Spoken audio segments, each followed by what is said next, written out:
ఇష్టపడిన పార్టీ, పెరిగిన పార్టీ, పెంచిన పార్టీ.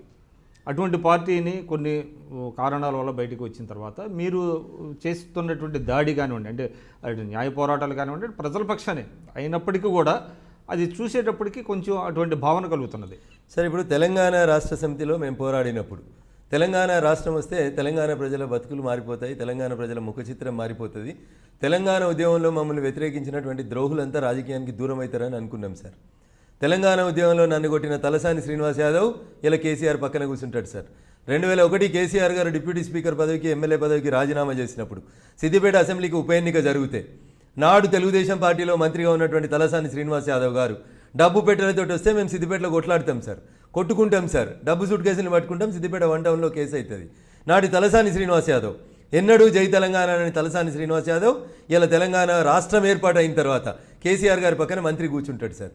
జై తెలంగాణ అన్నోళ్ళందరేమో రోడ్ల మీద ఉన్నారు సార్, ఇంకా నై తెలంగాణ అన్నోళ్ళందరంతా కేసీఆర్ పక్కన కూర్చున్నారు సార్. తుమ్మల నాగేశ్వరరావు గారు సంవత్సరం క్రితం ప్లీనరీ ఖమ్మంలో పెట్టి చెప్తారు, పాలేరు ఉప ఎన్నిక కంటే ముందు ఏం చెప్తాడు చంద్రశేఖరరావు గారు, తుమ్మల నాగేశ్వరరావు నాకు కుడి భుజం లాంటి వాడు, కడియం శ్రీహరి గారు నాకు ఎడమ భుజం లాంటి వాళ్ళని.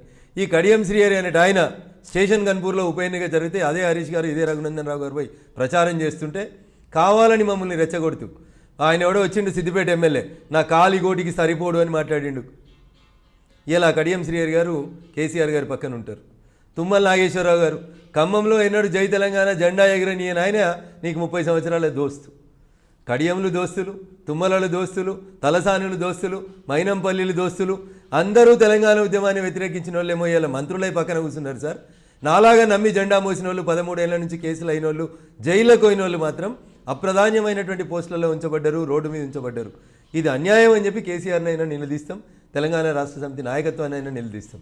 ప్రజల న్యాయమైనటువంటి హక్కుల కోసమే. నేను ఇందాక అడ్వకేట్ జనరల్ పంచాయతీ చెప్పిన నేను నాడు రాజశేఖర రెడ్డి మాట్లాడిన మాట తప్పు, తెలంగాణ లాయర్లని కించపరిచిండని ఎట్లయితే చెప్తున్నామో, ఇవాళ మీ పార్టీ బలం కోసం తలసానిల్ని, తుమ్మల్ని, కడియంని నీ పక్కన కూర్చోబెట్టుకోవడం కూడా సార్ అంతే తప్పు అవుతుందని చెప్తా ఉన్నాం. నేటి ఫిరాయింపుదారులే రేపు ఎప్పుడో ఒకరోజు ఫిరంగులై పేల్తారు కేసీఆర్ సారు, నిన్ను ముక్కలు చేస్తారని మేము తెలంగాణ రాష్ట్ర సమితి బాగుండాలని, తెలంగాణ రాష్ట్రం బాగుండాలని కోరుకునేటువంటి వ్యక్తులుగా చెప్తా ఉన్నాం. ఇది ఉన్మాదం కాదు, వాళ్ళ మీద చేస్తున్నటువంటి వ్యక్తిగతమైనటువంటి దాడి కాదు, కసితోటి చేస్తుంది కాదు. వాళ్ళు చేస్తున్న తప్పుల్ని పబ్లిక్ డొమైన్లో ఎండగట్టడంగా ఒక ప్రతిపక్ష నాయకుడిగా మా బాధ్యత మేము చేస్తాం. మీరు ఇందాక అన్నారు కడియం శ్రీహరి గారి మీద కూడా మీరు ఒక తీవ్రమైనటువంటి ఆరోపణ చేశారు.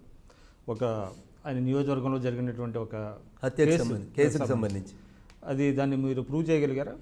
సరే, ఇప్పుడు రాజకీయాల్లో ఉన్నప్పుడు ఎస్ఐల పోస్టింగ్లు, సిఐల పోస్టింగ్లు, డిఎస్పీల పోస్టింగ్లు, అధికారంలో మంత్రివారు తెలుగుదేశం పార్టీలో, దేవాదుల శంకుస్థాపనకి హెలికాప్టర్లో పూజారిని తీసుకుపోయినటువంటి మంత్రి, దేవాదుల ఏడగట్టాలను ఎందుకు గట్టాలనో తెలియని చంద్రబాబు నాయుడు గారి నాయకత్వంలో 2001 ఏప్రిల్ 27న తెలంగాణ రాష్ట్ర సమితి అనేటువంటి పార్టీ ఆవిర్భావం జరిగితే జూన్లో స్థానిక సంస్థల ఎన్నికలు రాబోతున్నాయని, అగమేఘాల మీద తెలంగాణకు నీళ్ళు ఇస్తామని, ఆ నీళ్ళ కోసం గోదావరి మీద ఏదో ప్రాజెక్టు కడతామని, దాని పేరు దేవాదుల అని చెప్పి ఆ అడవిలో ఏడ పూజ చేయాలనో కూడా తెలియకుండా నాడు నీటిపారుదల శాఖ మంత్రిగా ఉన్న కడియం శ్రీహరి గారు ఓ పూజారిని తీసుకుపోయి హెలికాప్టర్లో పూజ చేసి వచ్చి 15 ఏళ్ళు చేసిరు సార్ ఆ ప్రాజెక్టు.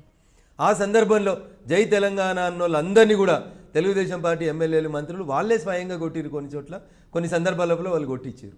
అమీన్ సాబ్ ఆ రోజు కొట్టిండు, మమ్మల్ని కేసులు చేసిండు, ఎలా కొట్టిండు, దానికి సాక్ష్యం ఏముంది, ఆధారం ఏముందంటే ఏముంటుంది సార్?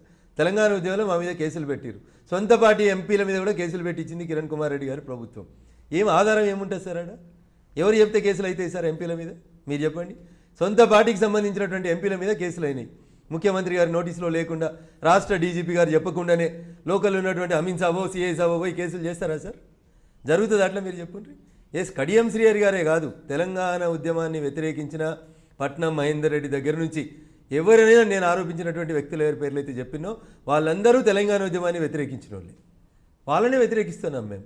నేను మళ్ళీ చెప్తా ఉన్నా, ఎవరైతే ఫిరాయింపుదారులను తీసుకొని ఇలా వాపును చూసి బల్బ్ అనుకుంటున్నాడో కేసీఆర్, ఈ ఫిరాయింపుదారులు రేపు ఎందుకుంటారు సార్? నేను ఉట్టే కంటే ముందు పోయి గాంధీ భవన్లో సభ్యత్వం తీసుకున్న పెద్ద మనిషి, ఈ రాష్ట్రంలో కాంగ్రెస్ పార్టీ ఇచ్చిన అన్ని పదవులు అనుభవించినటువంటి పెద్ద మనిషి, ఆయనతోటి బంగారు తెలంగాణ ఏంటి సార్? నాకు అర్థం కాలేదు. భూమికి బరువు, వాళ్ళకు వాళ్ళు బరువు, నడవడం రాదు, మాట్లాడడం రాదు, ఆలోచించడం రాదు, గీలతోటి బంగారు తెలంగాణ. చెప్పేది డి శ్రీనివాస్ గారి గురించా సార్? వ్యక్తులు ప్రాధాన్యం కాదు సార్, నేను చాలా స్పష్టంగా చెప్తా ఉన్నాను. అది కేశవరావు గారైనా డి శ్రీనివాస్ గారైనా ఏమొస్తుంది సార్ వీళ్ళతోటి?